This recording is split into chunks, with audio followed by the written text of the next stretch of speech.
Define success.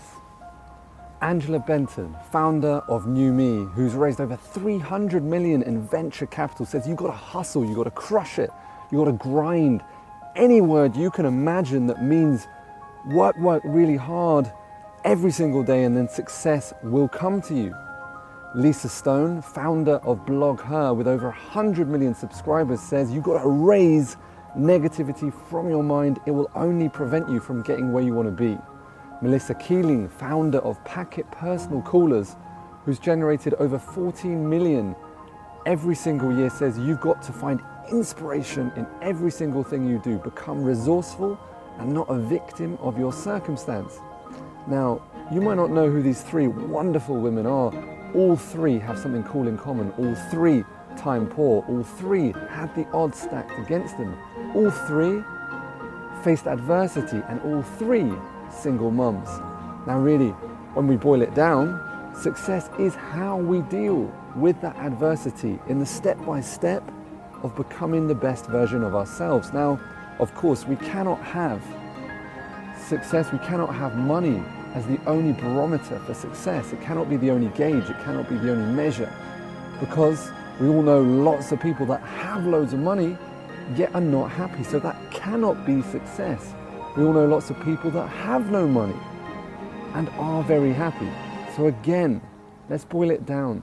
Success is the day-to-day, step-by-step, becoming the best version of ourselves, how we deal with that adversity in those great achievements, and not forgetting the small. Because if we ask the greats like Stephen Hawking would say, it doesn't matter how much trouble is in your life, there is always something that you can succeed at. The great David Frost will say, do not aim for success, do what you love, and success will come to you. The great Albert Einstein would say, do not become a man of success, but a man of value. So be great in your success, my friend. Be as great as a Martin Luther King, to stand up, to refuse to respond with violence, but never forget the small. To refuse to respond with violence just because someone bumped into you on the train. Be as great as a Rosa Parks, standing up, making a difference, changing the world, refusing to sit at the back of the bus, but never forget the small, to just stand up and give your place to someone else on the bus. Be as great as a Mother Teresa, healing with the gift of care, but never forget to care for those that are already in your life and care for your mind, your body, and your spirit and your soul. Be as great to leave a legacy like the late great Muhammad Ali, to float like a butterfly, to sting like a bee. My favorite quote of all time. Service to others is the rent we pay for our room here on earth. So be great in your success, but never forget the small. Because here's the deal, when you're gone, when your time is up, when you transcend, when you become worm food, my friend, they won't remember you for the monetary success. They won't remember you for the car that you drove, the house that you live in, the money that you have in the bank.